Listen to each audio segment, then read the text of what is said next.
Justement, c'est très subjectif cette question du beau ou du pas beau. Moi, je trouve ça très beau, l'éolien.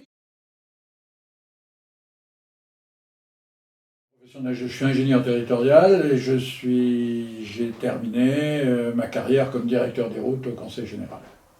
En 2006, j'ai pris ma retraite en 2006. D'accord. Où après j'ai retravaillé avec un cabinet d'études, en appui des maires. J'ai travaillé beaucoup aussi sur la LGV. Je me suis spécialisé dans l'histoire des trains à grande vitesse. Voilà. Et vous avez fait la promotion des éoliennes, il me semble? Alors, pas tout à fait la promotion. Disons que l'installation du parc était en 2008. Nous avons été voir avant des éoliennes en Bretagne notamment. Je suis allé au Conquet, je suis allé à Douarnenez, voir un peu l'impact du bruit, l'impact sur les paysages. Pour en revenir à l'esprit du début, tout le monde était serein.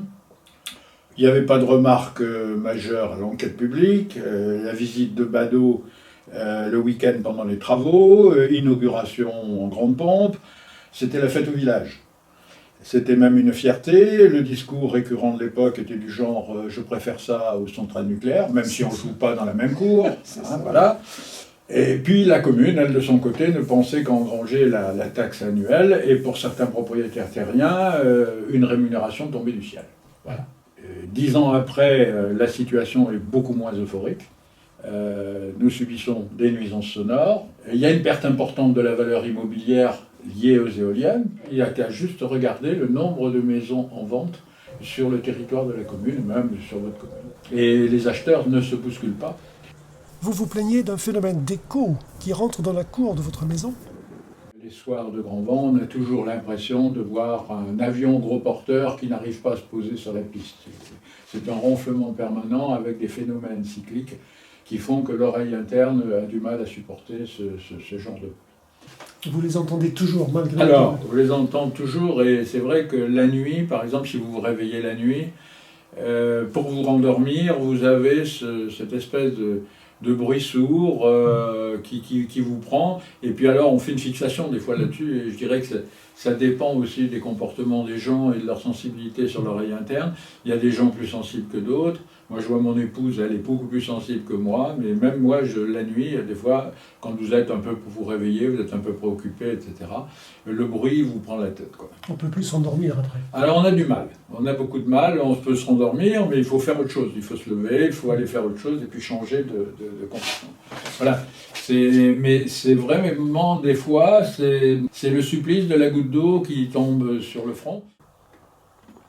C'est que moi je suis en ligne directe, vous regardez, vous faites le tour de la maison, on les a, nous, en direct, à toutes, là. On les voit toutes, les 6, là, partout. Hein, voilà. Comme il y a des murs autour, ça se réfléchit. Alors, je sais pas, les promoteurs ont reconnu que les systèmes modélisés sont incapables de prévenir ou de mesurer les écrans ou les phénomènes d'écho. Personne ne sait faire. Et c'est beaucoup mieux maintenant? Ben non, c'est pas mieux, ils ne savent pas prévenir ce système-là.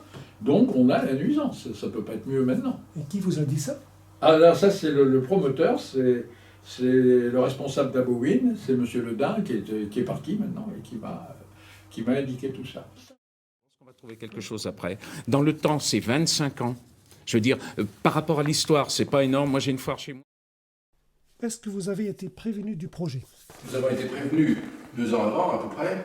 Mais la maison était déjà à ce stade de rénovation, c'est-à-dire que nous n'avions plus le choix de reculer. La maison était presque terminée. Le chantier de la maison s'est arrêté le jour où on a construit les éoliennes et où j'ai réalisé qu'il n'était pas possible de vivre ici. On a fait de belles promesses de toute nature, au moment où il fallait faire accepter aux gens l'idée du projet et ensuite au moment où la réalisation a commencé. Donc là, les promesses, il y en a eu de toutes sortes. Des aides en nature, chez les agriculteurs qui avaient accepté le principe des éoliennes. Il y a eu des promesses, par exemple ici, on nous a dit « Ah, mais s'il y a une gêne pour votre maison, on construira un mur anti-bruit. » Évidemment, impossible de construire un mur anti-bruit en pleine nature, alors que les éoliennes à 130 mètres de haut, il faudrait un mur anti-bruit qui fasse 15 ou 20 mètres de haut, et là, ça ressemblerait à Fresnes. Je me vois mal avec un mur de 10 mètres de haut ou de 20 mètres de haut devant chez moi. Et alors les belles promesses se sont arrêtées le jour où la réalisation a été assez avancée et où plus personne ne pouvait mettre le projet en péril. C'était une maison écologique par excellence, puisque l'isolation qui a été réalisée est telle que théoriquement, même sans aucun chauffage, la température ambiante ne descend pas en dessous de 15 degrés. Donc il suffit d'un tout petit apport calorique pour régler le problème du chauffage de ces maisons-là. Alors évidemment, ça a un coût très élevé. C'est une isolation spécifique, des doubles vitrages, même des triples vitrages chers, avec une isolation des combles très particulière. Donc tout ça, ça fait des surcoûts qui ont été faits, qui ont été réalisés. Elle est bel et bien en situation de maison passive, mais elle est inhabitable à cause des éoliennes. Et vous pensiez vous installer ici à votre retraite? Évidemment, ce projet-là, c'était un projet un peu grandiose, mais on s'était fait plaisir, parce que je croyais vendre une exploitation pour réaliser ici ces surcoûts de travaux dans une maison qui devait être notre maison principale pour la retraite. Vous avez essayé de la vendre puisque vous ne voulez pas y habiter? Alors j'ai essayé de la vendre, j'ai essayé d'allouer d'abord, en indiquant qu'elle n'était pas terminée, mais que je pouvais la terminer rapidement. La réaction des éventuels locataires a été la même que la mienne. Ils sont venus une demi-journée, et quand ils ont perçu les nuisances que procuraient les éoliennes, ils ont décliné, ils n'ont pas donné suite. Ensuite j'ai essayé de la vendre. Je l'ai proposé maintenant à plusieurs des agents immobiliers qui m'ont tous dit, nous, le seul intérêt de cette région, qui n'est pas vraiment touristique, c'est la qualité de vie. Et quand ils voient une maison avec une éolienne devant, ils remontent dans la voiture, il n'y a même pas de proposition. Donc les agents immobiliers nous ont dit, nous, on ne la prend pas en charge parce qu'on traite des maisons comme ça pendant des années, et elles font partie de notre listing, mais on ne les vend jamais. Vous perdez, je ne sais pas, 100 000, 150 000 euros, 200 000 euros? Ah non, là il y avait déjà plus de 200 000 euros de demi, et il reste en gros 100 000 euros pour la finir. Et elle est là, à disposition, si quelqu'un en veut. Je suis vendeur, loueur, je pense qu'un jour je serai donneur pour m'en débarrasser.